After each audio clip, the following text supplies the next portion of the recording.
Welcome back to the podcast. I'm your host, Brother Sean Brumfield, and I got Brother Ryan Brown with me. Hey, everybody.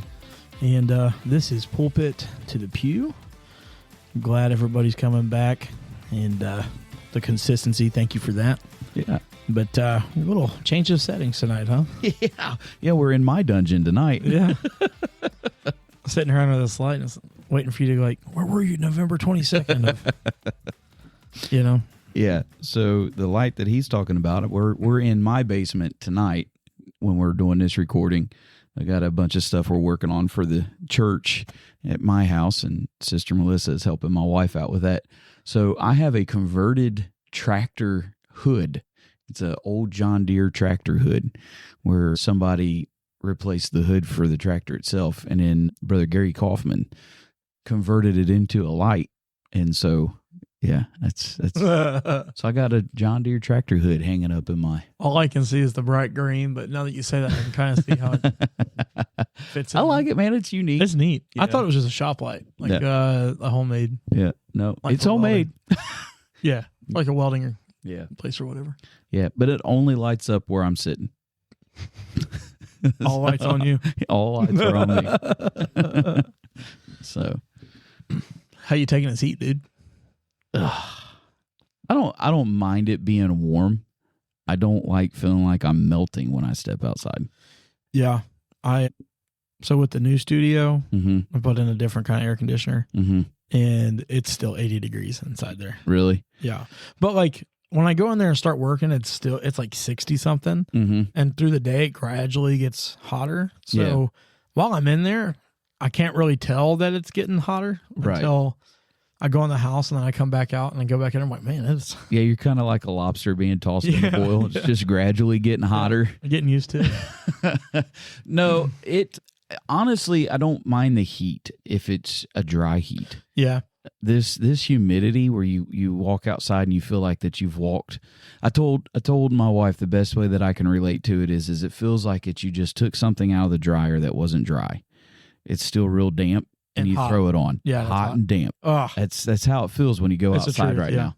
It's the humidity's been so much. Like before I got my hair cut, and typically like when I'm working, I can turn my hair doesn't get sopping wet typically. Mm-hmm. But man, this humidity, I got down to work the other day and like a whole gallon of water just like came down the front of my hair, and I'm like, all right, it's time to stop. Yep, I know how that feels, man. I know how that feels. All that water running off my hair. Oh, yeah. Crazy. I mean, it's so hot that my hair can even get wet. Let's take a windshield wiper and just screed it off. That's why I got a squeegee. No, but it's been pretty good though. Yeah. You know, we're recording now. It is the 2nd of July, so we'll have one episode come out. You know, 'cause we record in batches. So I'm actually surprised talking at the time that we're doing this that there actually got people that's allowed to do fireworks still. Yeah. There's been a lot of places that I've seen that have limited fireworks, but I know you can't do them 50 feet in front of Walmart. yeah, You got to go 51. I've not read any headlines where somebody set fireworks off 49 feet at Walmart. So I'm wondering why because that didn't used to be there. Yeah, that's something new. And but you know what the thing is, that has never been taken down. Those signs have been up there since, I know for a fact, last year. Yeah. And it's like, well, you know, we're so close now, you might as well not even change it. Well, it's kind of funny because I can't tell you when I first noticed the sign. Yeah, that's the truth. And what's so funny about that is it's like, well, it's just Walmart. Yeah. You know, you kind of expect somebody to set fireworks off, at least inside the store. They have that, but they don't have a no shirt, no shoes, no. What am I missing there? No shirt, no shoes, no service.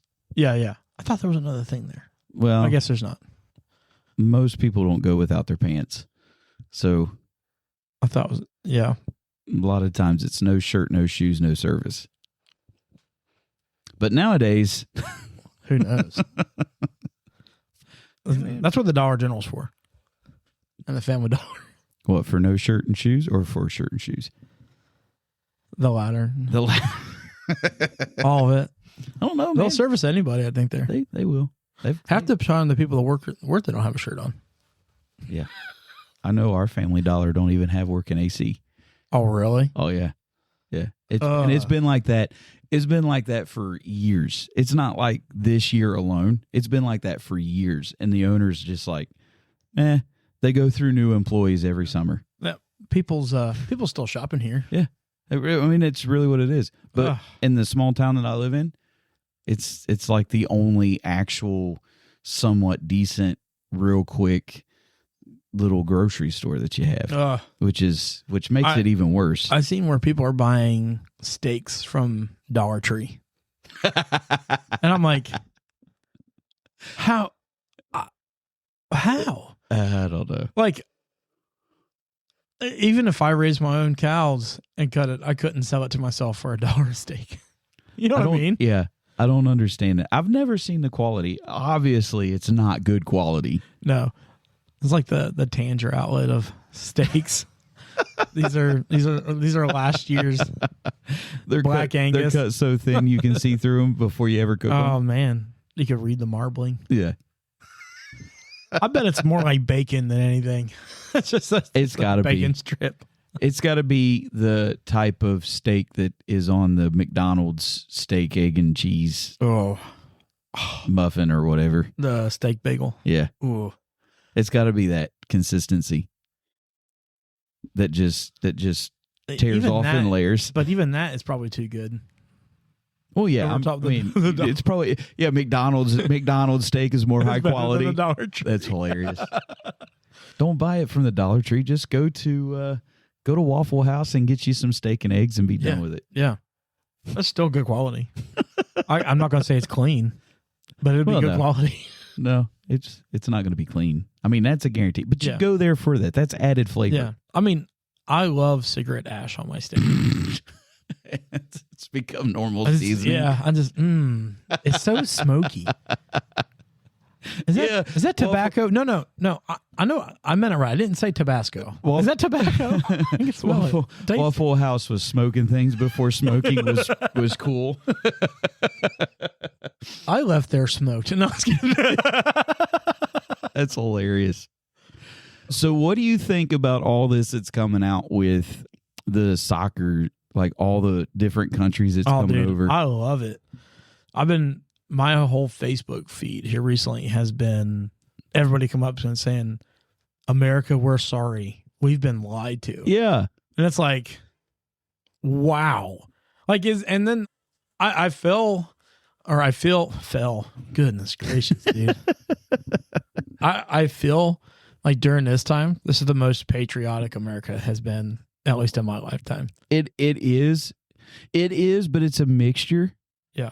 You know, it's not like it's a different type of patriotism. Like I don't feel like it's I'll go off to war and fight. No, but it's definitely we're proud to be. Yeah. Americans. I think you're hearing a lot more of the, I don't know, what I would call the good old boy mentality. Yeah. You know? Yeah. Because you're seeing a lot of people that is talking about how good this country is, and I love it that the European nations are coming in and like, man, this is a better country than what we've ever been told. Have you seen where the guy from France is blaming us for their heat? Yeah, for their people that are dying. It's our fault. Yeah, that is so stupid. It's because we have air conditioning and they don't. Yeah, that's what happens when you live in a country that's not democratic. Yeah, and that's where the United States, unfortunately, is going if they keep voting in these socialist liberals. I dare them to come in and get my air conditioning. Yeah, take your guns. I don't have any. I'm not. I think I would fight them harder over my air conditioning than I would over my guns. I mean, I love my guns, but I'm going to use them for my air conditioning. I'll tell you that. Yeah. No. It was. I was cracking up about that. The one headline that I read about the European nations was like they couldn't get over the fact that you can actually get refills. Yes. When you eat food. And everybody that's come over here was like, this is a scam, right? They like charge it onto your tab at the end. Yeah. And they have nicer hotel rooms. Yeah. Like they couldn't believe all of that stuff. And then of course, obviously AC, but you know. Yeah. One guy, he went back home, and he says, I want to tell you what. He goes, after being abroad in America for so many months at length, he said, when I come back here, he says, England is depressing. He's sitting down. He's got a muscle shirt on, and he's like drenched in sweat. Mm-hmm. And he's like, I didn't go for a run. I've not been weightlifting. He goes, I just got up to stir a pot. I'm cooking noodles and I'm sweating like this. He said, England, what are we doing? He said, we need air conditioning. Another thing too that I was seeing is that how the things that the English is saying about America, because during one of their games, they were talking about playing against the Americans on the 4th of July. Mm-hmm. And they were like they went through America's history and was like, on the 4th of July, America got their independence from, and then they took a long breath. I was like, England. And then the Brits were like, why are we broadcasting this? This is like stuff that we ought to be hiding. And it's like, what if you got the Brits to say, like, what, That's hilarious. It's actually really cool to be in the limelight because you have so many foreign countries that seem to think that their voice matters when it comes to who we vote for president and all that stuff. And then, which blows my mind, how many people from the United States is so infatuated with the royal family. Yeah, it is. You have all of this stuff. So it is really cool to actually be in the limelight of, man, we were completely wrong about. I never have understood getting in with the royal family. Like, who cares? They don't have any power. I was talking to this one guy, and he was British, and he was like, oh, Trump is stupid, blah, blah, blah, blah, blah. And I'm like, at least he can do stuff. It's like the Queen, well, at the time the Queen was still alive, and I was like, the Queen, she's just a mascot. Yeah. Like, what is she going to do? She can't do nothing. He ran by a Congress. Yeah. That's really what you are. A group of elitists. She can wave. Yeah. And has money. I mean, No, it was funny when Princess Kate was, I think she was getting ready to have her first child, and they were like all about all this stuff. And I overheard, I don't know who it was that was talking about it, and they asked me about it, and I was like, I really don't care. Yeah. They have absolutely nothing to do with me and my way of life. She's having a baby. Her having a baby is no different than my wife having a baby. Yeah. Let's call the news reporters, because that's how important it is. As far as I'm concerned, she's no different. I think it's wild that these people are so consumed by it. I think it's hilarious. Like even Melissa, who's the new King Charles? Yeah, King Charles. When she heard, she goes, he's a murderer. I'm like, you were a child when she died. Like, what in the world? Like that. Yeah, that's great. No, so my wife was one that was following the headlines of Princess. Is it Kate? Is the one that married the boy? Is that her name? Kate, Princess Kate.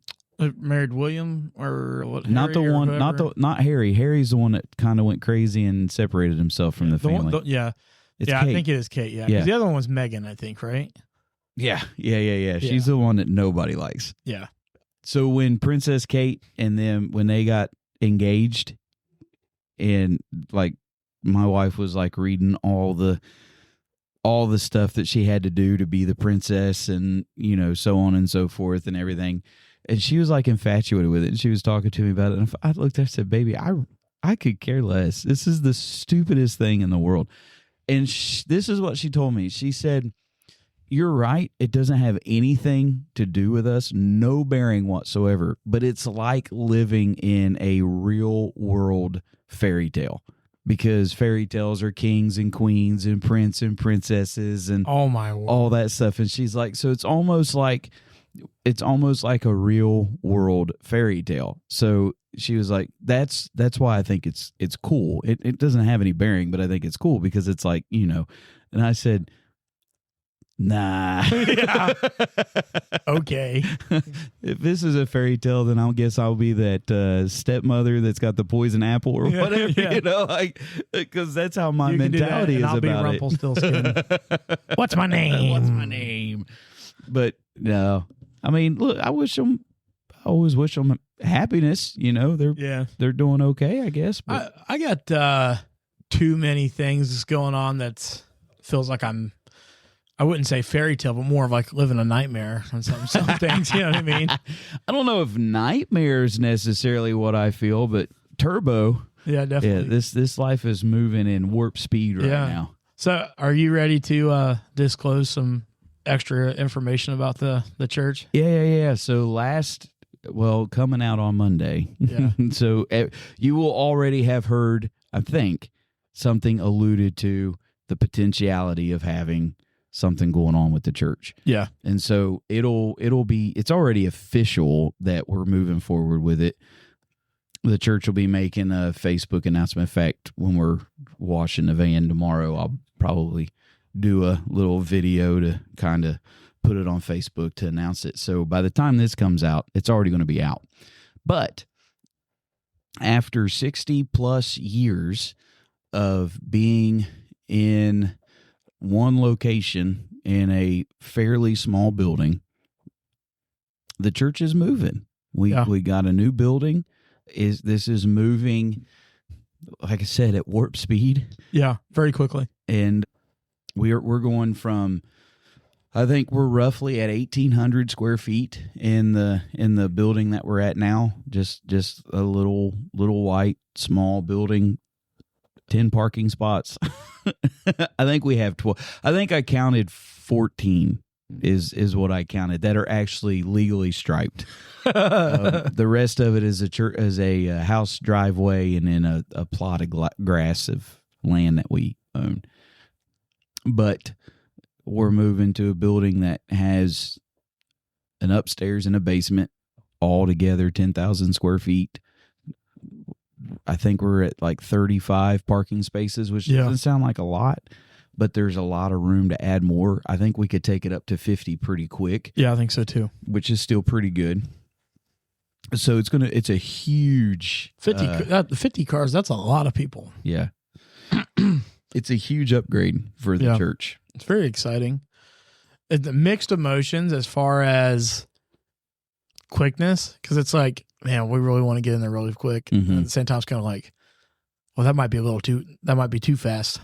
So there's no there's no happy speed that you could really pick to just. No, there's a lot of cogs that are moving at the same time. Mm-hmm. So I made mention of it at the church, but I had like 4 emails coming at one time yesterday where I was like, all this information dump coming down. And I literally like would read an email and then start trying to put my thoughts together and see another email come through and do all this, and then see another that says, this is what you guys have to do on your end, so on and so forth. And I went, and my wife was like, what's wrong? And I was like, my brain is done, like mush. I was supposed to be somewhere like 2 Saturdays ago and completely forgot about it. Just completely forgot about it. And I forgot about it so far down the road that I just called 2 weeks later to apologize that I wasn't there, because my mind is like mush right now. Yeah. You know, and it's a good mush. It's not a bad thing, but this thing is like, it's moving a whole lot faster than I thought. So we're having our homecoming. It's the first full week of August. We start on August 4th at Monday, and our homecoming dinner is on the 9th, that Sunday after. Brother Enoch Snow is going to be with us. And I was hoping, there was a part of me that was hoping that we could have had this transaction done like early July, so that we could have the sanctuary done and just do the whole thing over at the new facility. But I think the way that time is moving, it's looking like we could potentially close the middle, like July 20th area. Mm-hmm. So, yeah, I'm not going to have enough time to get a sanctuary done. And nor do I think that I'd want to try to rush it, because the sanctuary is like where you're going to want to put all your attention at. Yeah. Right. So we'll have our homecoming services at the original facilities. And I think we're just going to kind of tout it like, I'm still trying to find the wording, because final sounds like it's over. We're closing the doors. We're not closing the church doors. We're just moving. Transition nowadays means a whole different thing. We can put it change of address. Yeah. Change of address service or something like that. I like something that they're making, Sister Joyce. So we have I think she might be the oldest now at the church. Like I said, the church has been there for 60 years. Mm-hmm. And for 60 years, they've been looking for a facility to be able to grow and to be able to have their own dinners. If any of our listeners know, I don't have to say anything about it, but I mean, bragging, this is something they did long before I ever started going. They put on a spread. Yeah, they do. For this homecoming dinner. This is their big service, right? And I mean, they could feed a small army by the time it's all said and done. And they've never been able to host it on their own grounds. They've always had to have the dinner somewhere else. And this year, we're not going to be able to have service and dinner in the same location, but we'll be able to have dinner in a property that is ours. That's huge. And it will still be something.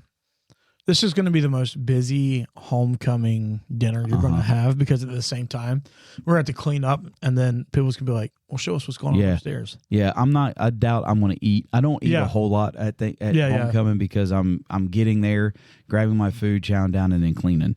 Yeah. It's going to be, and it's going to be hard too. Well, the excitement's going to be. This time we won't have any time constraints, so we can be more relaxed. Yeah. And I'll eat cold food. It don't hurt me none. Yeah. I think we can put a microwave in there before we we got a microwave. That's what I'm saying. We can get it in there before. There's already a microwave in there. Oh, okay. It's staying with the building. And the refrigerator. It's crazy. But Sister Joyce, she said when we first heard of the opportunity, and I announced it to the church, because it's 5 minutes from where we're at. Yeah.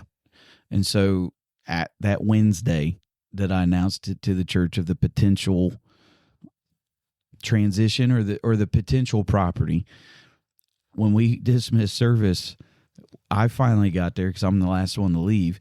I finally got there, and there was like 10 people already in the parking lot. Yeah, there was a lot of people there. And so our elder, Sister Joyce, when I got out of the van, she said, "We all say yes, Brother Ryan. We all say yes." And she had tears in her eyes, and she said, "I have put money faithfully for all these years towards a building fund." And then she said, "I never thought that I would be able to see something like this." And she said, "I always said I wanted to cook the first meal in our church's new kitchen."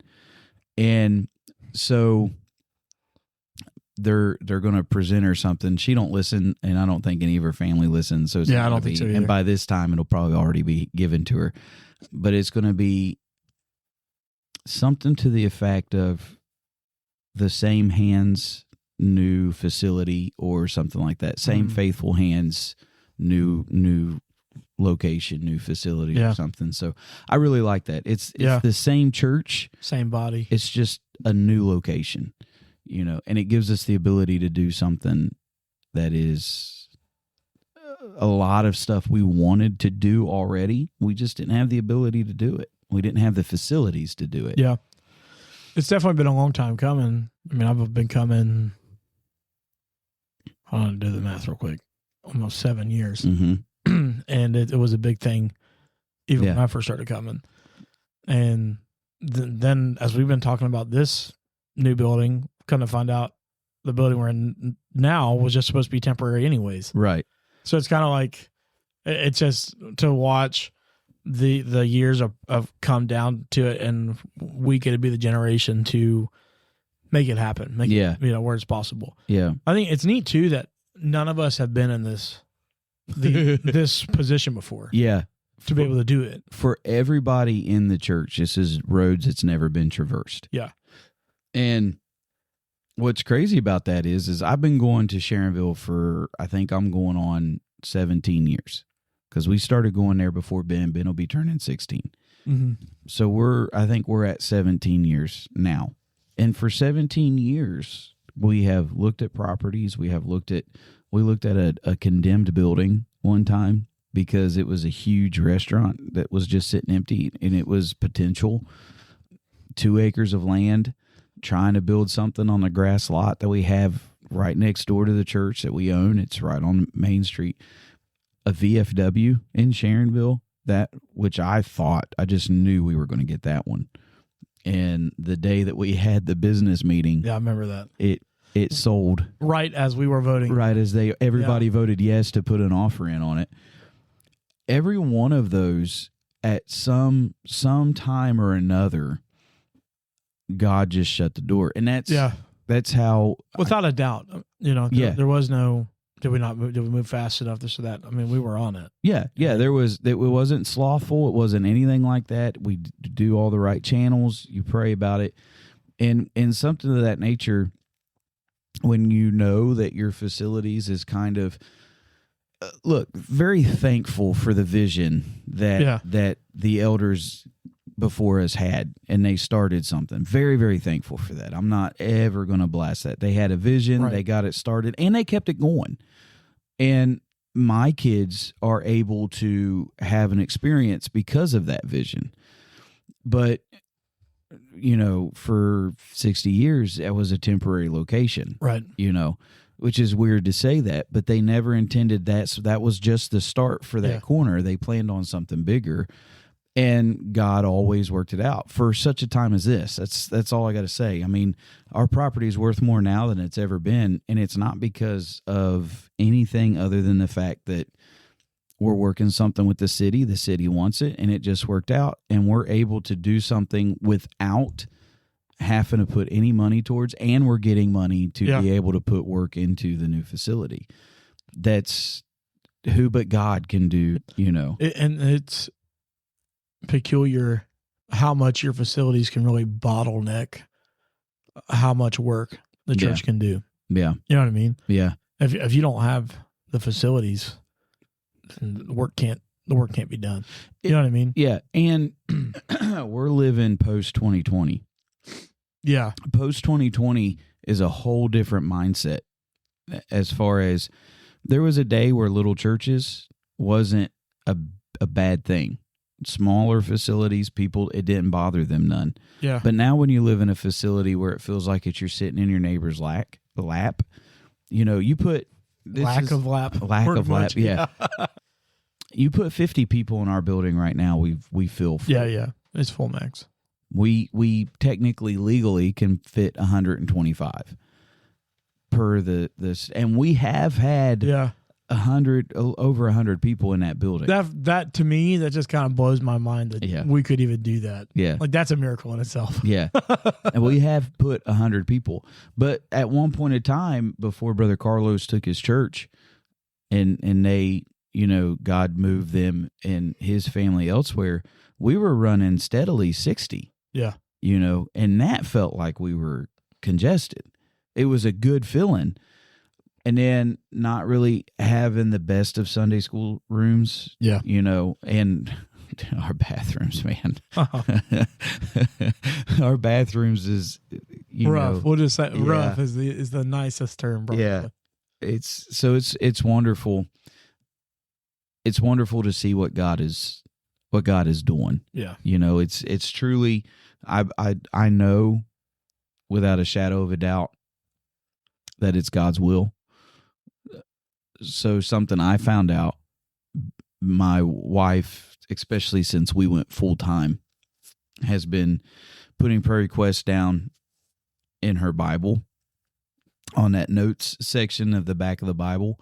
And they've been like pretty stern, detrimental prayers. Yeah. And it's actually pretty cool because, except for a few things that she's just added here recently, everything that she's had put in there in prayer requests, God's answered those prayers. Wow. She came to me the other night and she's like, I want you to read this. And she was pointing, well, February I think it was February 6th of this year, she put in her Bible, because she dated it, and it was early February, Lord, we need a church before August of this year. So that was in 2026. Fast forward to Easter. You have our Easter evening service. We were in revival starting the Monday before with Brother Roger Payton, tremendous friend of the church, and he's always been good to the church. Yeah. Didn't know anything. Mm-hmm. The only thing he knew was, and it's pretty funny, is at this time, we were actually looking at a different building. Completely different building, yeah. That we were trying to get, which was smaller in square footage, but had 3 times more parking. Mm-hmm. And I'll be honest with you, it was in a worse location. Yeah, as far as security and stuff.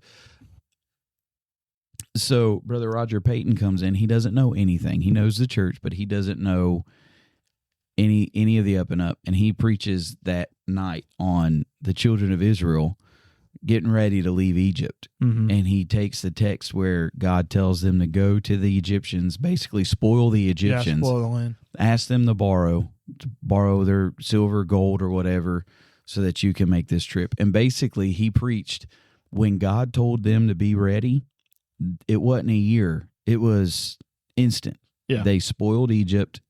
They left Egypt. They took and spoiled the land without ever having a hostile takeover. And they were able to go from that point forward. And obviously, the children of Israel had a tumultuous journey or whatever. But he preached to our church that Easter Sunday night, and he said, I felt like the Lord spoke to me at the beginning of this revival. Yeah.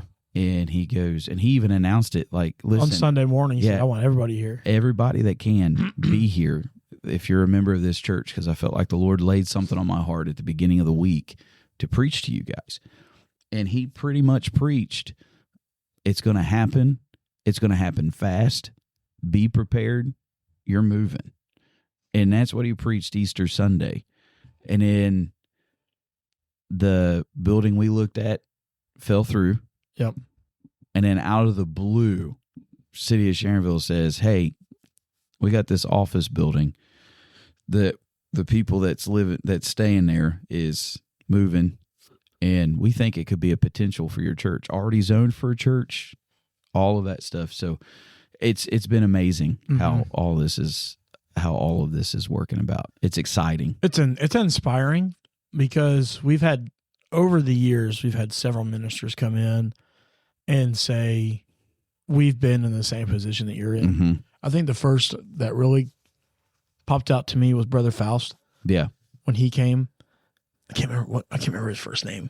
Is it Eddie or something, like Brother Eddie or something? No, I can't remember his first name either. But Brother Faust, anyways. Yeah. But they've been in Indiana for many, long many time. years. Yeah. And he's like, we started in a little, I don't think it was a storefront, but starting a little building. Then we bought the houses next to us, and then built. And then Brother Aaron Brock came and said, this is what God did for us. And, and you said Bristow too, right? Yep. And the campgrounds. Yep. And it's just kind of like the word has sent so many people back to back to say, just hold out. Yeah. It'll be worth it. One of the things that when we were doing missionary work, and I may have said it on here before, but Brother Eugene Baker said, he said, you can save and want and try to do everything you can to get something that you think, or to get a want for the ministry. Yeah. And he said, there's nothing wrong with that. And he said, but when you need it, God will send it. Yeah. Yeah. And that's kind of like, all right, if he's given us this facility, it's absolutely in need, and not just that, but it's going to go beyond our needs and do the work that he wants us to do. Right. Right. Well, it's even also kind of amazing how this has worked, because like we said, for years, they have looked at different facilities.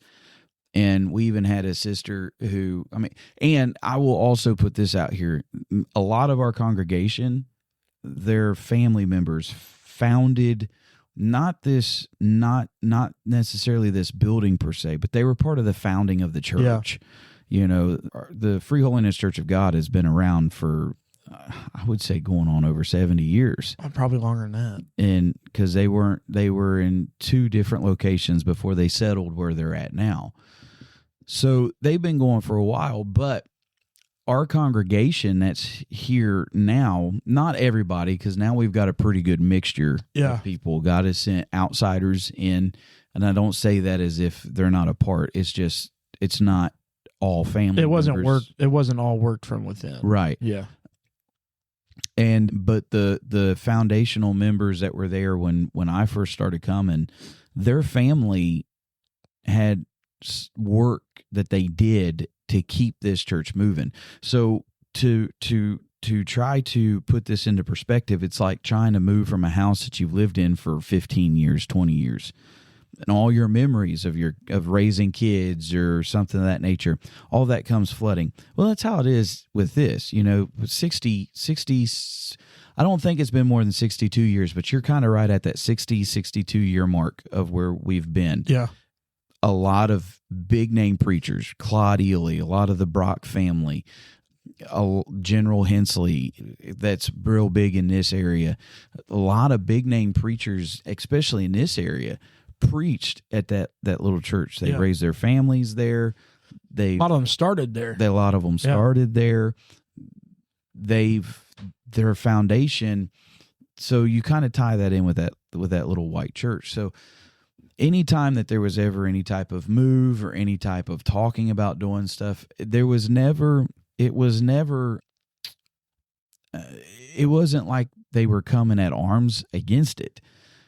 But there was always kind of like kind of a doubt, kind of a lethargy of it. We're gonna put the brake on it. We're not gonna fight the pastor. We're not gonna fight the work. Let's look into it, but it's probably not gonna happen. Yeah, you know what I mean.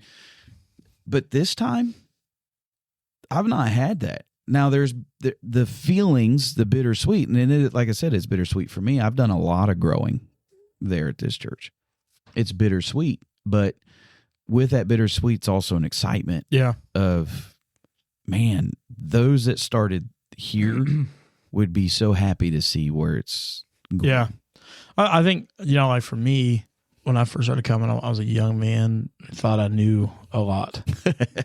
Yeah. Yeah. I know those days. When you're in your early 20s and you're called to preach, and by the time I came, I was already preaching almost 10 years already. But about 7 years. It was 7 years. So I had some time under my belt. I was as a young man, but I learned a lot at the church I grew up in. But to really find myself as a minister, I found there, right? In that little building, and knowing that, learning a lot. From you and your dad on, not being so hasty in some things. And some of the greatest advice I ever heard was when your dad was pastor and we were looking at some things in the mission field and he just said, walk before the Lord softly. Yeah. Stuff, little things like that. Right. That I've gleaned from there. And it's I'm going to miss the things that I learned there. Right. But at the same time, I'm so much more excited about to see what God's going to do now. Yeah. That's where that is, it's just a memory. You know what I mean? Yeah. It's valuable, but I'm trying to think of the right word to use that. Well, it doesn't die. Yeah. It's like the legacy is still continuing. Right. Everything that we've learned from there, we can take and teach to others that are going to be coming up. Right. There, right. It's when my children walk the aisles through there and learn, what's it mean to be in ministry? Yeah. It's just not dad getting up and preaching, going home and taking a nap and coming back, or, and all that kind of stuff. So right. I don't know. It's super interesting. I'm so pumped. Pumped isn't even the right word for it. It is amazing. Like I said, it's been stressful. It's been scary.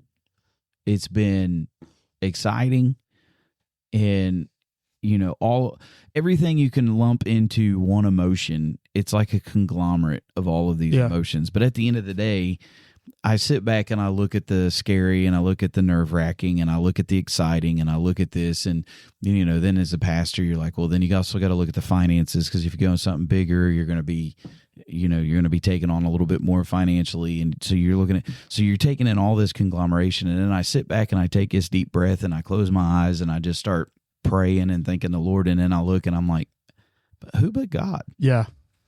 Who but God can do such things as this here. And that's how I've been talking to the church about it. We're not closing doors and starting over. All we're doing is saying it's time to start the next chapter. Yeah. And we're taking our foundation, our heritage, all that we've learned, we're not building a new foundation. Right. Well, and it goes back to the things that we push. We think of the church as just a building. Yeah. Right. That's not at all what the church is. The church is all the believers coming together and being that body. And that's the things we have to look to, is that the church isn't leaving. The church is us. You know? So wherever we go, we could make a house a church. Yeah. Yeah. But being in these facilities is going to give us so much more that we can work on. Yeah. Because we've been talking about doing food pantries, doing more. We've already been doing door knocking, but now we can door knock in a more rich environment of people who would probably receive it. Bus a lot ministry. Better. We do Christmas and Thanksgiving baskets. Yep. We can. I don't know if revamp, but we can definitely. There's so much that I've already got. Oh, man, yeah. We're not even moved into the building yet. I'm like, I want to start this. But it's like, a lot of that stuff. Obviously, the first thing is let's get in there and get it going, right? But then I'm like, look, I'm not going to sit here for 2 years. Let's give it a year. Let's get things going, and then try to establish something else. Let's, the vision will help us get the work done. Yeah. Yeah. If you get in there, we've talked about it before. People who can see things as you're describing them, or there's a lot of people in our churches that don't have or can't see the vision. In a lot of ways, I liken that to Nehemiah. When Nehemiah goes into Israel, or he goes there with his people, and he sees all the destruction. And before he tells Israel, before he tells those that are not captive but are living in that desolation, before he lets any of those people know what God had done for them, he takes pretty much, it's just himself. He takes a handful of people in the middle of the night, doesn't tell anybody what he's doing, and he takes a walk. And he goes around from gate to gate, and he basically looks and he sees.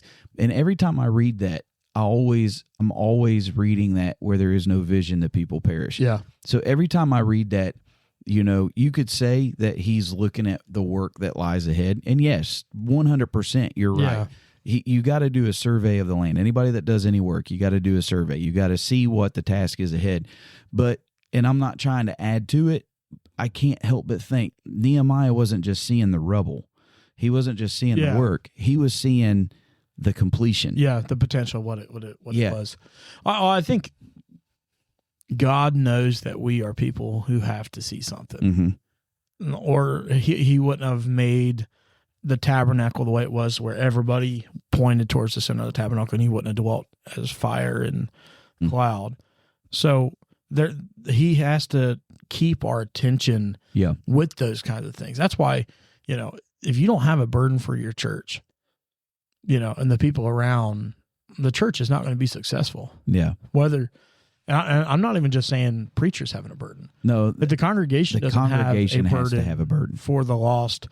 That we will not see the lost come in, because there's no love there. There's no, without a burden, you will not get down and pray with somebody who's got alcohol on their breath, or, the needle marks in their arms, and just have that smell, and are homeless.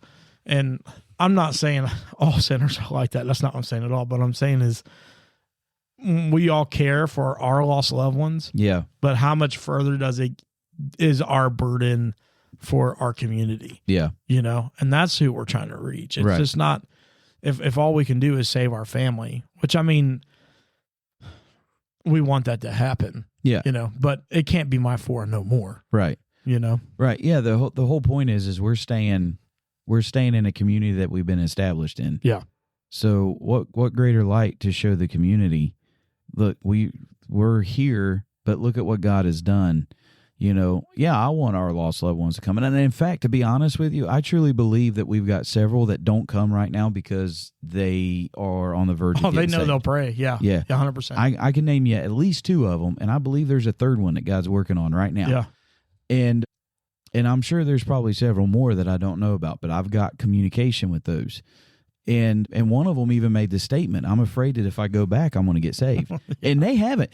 That individual, they've not been back. Watches faithfully online, but has missed every single special service that he normally comes to. Yeah. Because God is just dealing with him so strongly. So I just keep praying. And then he gets mad when the live service goes off. And I was like, you know what? I think I'm going to shut that thing down for about 2 weeks and see what happens. Yeah. But we want that family to come in, but man, I want Sharonville to see that God's doing something, within the town. The saving our family is something that we should be doing on a daily basis at home, and then while we're at church, we're praying that we do our outside ministries as well to try to bring people in. But what I'm saying is the doors are open, not so that we can come and get fixed. The doors are open so that the lost can be fixed. You know, sometimes I think, I don't want to go too long here, but sometimes I feel like being in service, it's like we need all the fixings, and it's like, well, we should already be fixed. Yeah. You know what I mean? Yeah. Why we don't? Now, don't get me wrong. There's times where we go through a really hard spell. Yep. And you need that extra backing, but 90% of our services shouldn't be, we need to get it right. You know what I mean? If the church comes into the church and they're not ready to have church, they have to be lifted up all the time. How can we expect somebody who's lost? Because we have to spend the first 2 or 3 songs to get the church pumped back up again. Yeah. You know what I mean? Why would they want something that we say can fix their problems and we're broken?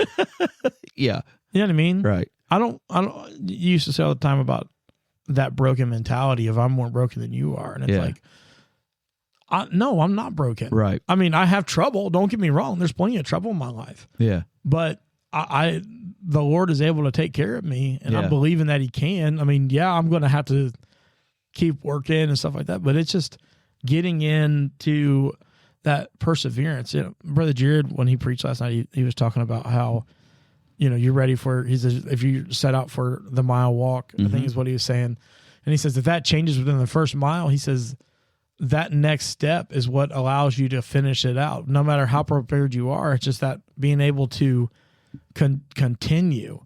And that's what we have to get in our minds in this modern church world, is that my God hasn't changed. Yeah. My circumstances have changed, but that doesn't change God. And if he says he's going to do it, then I've got to believe that's what he said. Yeah. And that's what the world needs to see, is that even though it's hard, you have a God that you can rely on, rather than just us have our own pity party.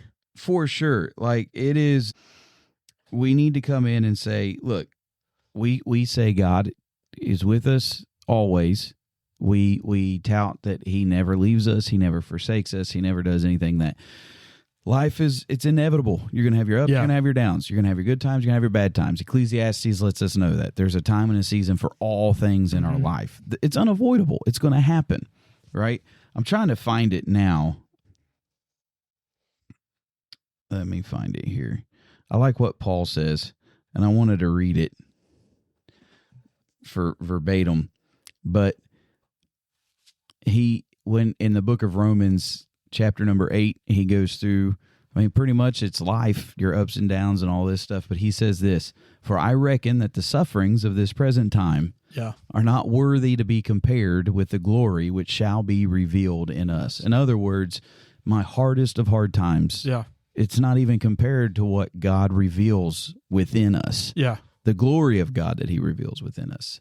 So he talks about that our afflictions are light, mm-hmm. And like to get into that those kinds of things. We don't understand how good we have it. Yeah. If the Lord was to take it all away and you still have your life, when Brother Peyton was with us, he also preached that message on, and I know I've quoted it on here before, but I really feel like telling it again, where I think it was Elisha's assistant. Or, it was his recorder, scribe, really is what it was. Yeah. His scribe, and Elisha is telling all that God's going to do that's going to bring wrath. Mm-hmm. And you can just, it's like he stops in the middle of what he shares and he looks at him and says, "You've cried, woe is me."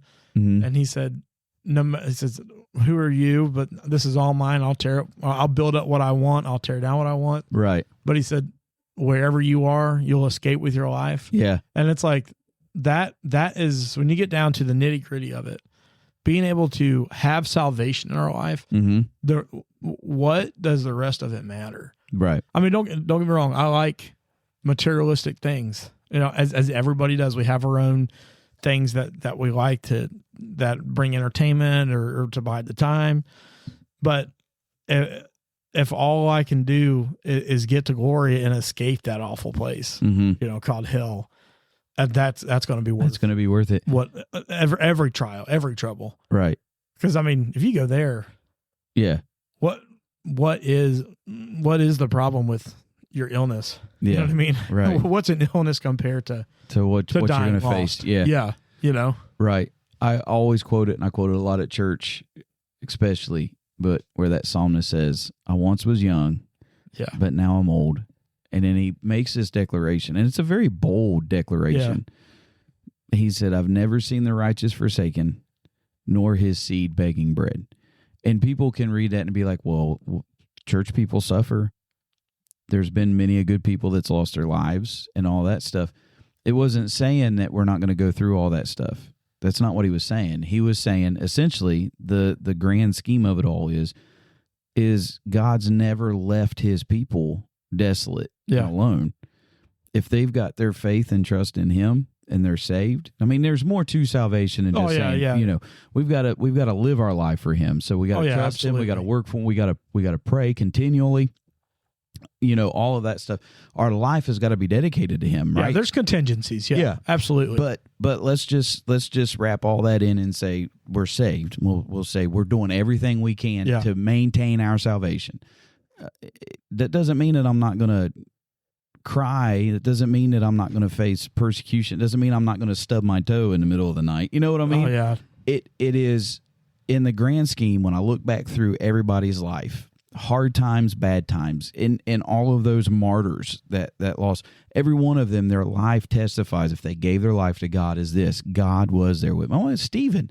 Stephen's tremendous. I love that. In the middle of getting ready to lose his life for stoning, he lifts up his eyes and he said, "Look, behold, I see the heavens open." And he said, "And I see the one that's standing at the right-hand side of the Father." And I believe they locked eyes. And I think it was just Stephen's way, or God's way, of showing Stephen, I'm right here with you. Yeah. This is what you've been what you've been working on. Yeah. So pray for us as we go through this transition. Yeah. Well, friends, be encouraged. If you are in a waiting place, waiting on the Lord to move, don't give up now. That's the best thing that we can say. We've been waiting for a while, and some things we're still waiting on. But if the Lord said it, It'll happen. It'll happen. He will do it. So thanks for listening, everybody. We'll see you next week. See ya.